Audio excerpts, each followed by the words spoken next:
नमस्कार, स्वागत है आप सभी का। एडेड जूनियर हाई स्कूल शिक्षक भर्ती में 20 सितंबर की मीटिंग समाप्त हो चुकी है, मीटिंग हुई है और ये मीटिंग आपकी भर्ती को लेकर के बहुत ही महत्वपूर्ण मीटिंग थी। और सबसे पहले आप सभी को बता दें, हमने कम्युनिटी पोस्ट भी कर दिया था कि जितनी भी बाधाएं थी सारी बाधाएं दूर हो चुकी हैं।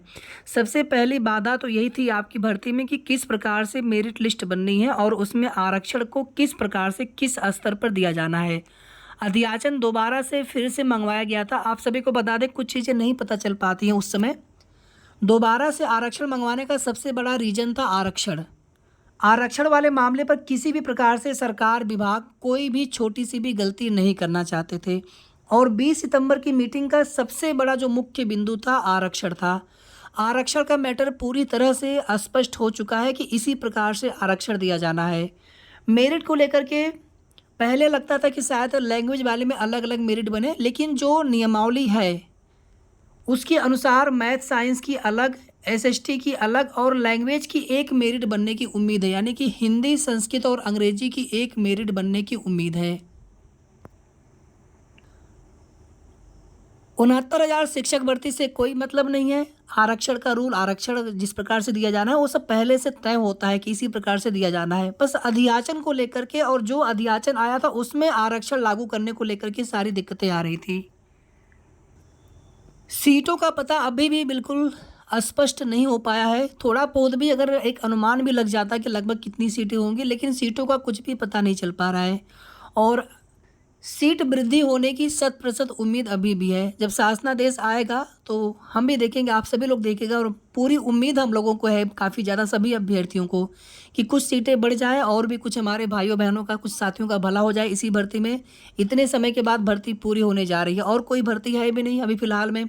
5,000 पदों पर भर्ती की मांग की जा रही है। एक आप देखेंगे कि जो भी मामला है, कुछ न्यूज़पेपर में भी आप सभी ने चीज़ें देखा होगा, तो अलग चीज़ें हैं, इस भर्ती से मतलब नहीं है। हालांकि जो भी एडेड के विद्यालय होते हैं जूनियर के और उनसे संबद्ध प्राइमरी वाले, तो वहाँ पर जो भी भर्तियाँ होती हैं, प्रमोशन आदि, देखिए बेसिक के लिए चीज़ें हैं कि वहाँ पर प्रमोशन न दिया जाए, उसमें कोर्ट केस भी चल रहा था। ठीक है, तो वो सारी चीज़ें बाद में देखेंगे हम लोग। यहाँ पर अभी एक मीटिंग और होनी है आपकी भर्ती में, अभी एक मीटिंग और होनी है और ये मीटिंग भी आपकी शासन स्तर पर ही होनी है।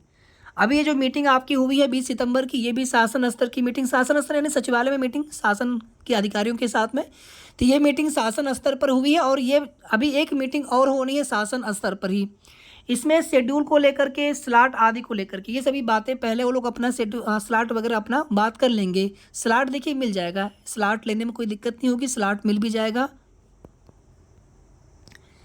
बीच में नवरात्र का त्यौहार रहेगा, 3 अक्टूबर से 12 या फिर 4 अक्टूबर से 13 अक्टूबर है संभवतः, थोड़ा सा आप सभी कंफर्म कर दीजिएगा।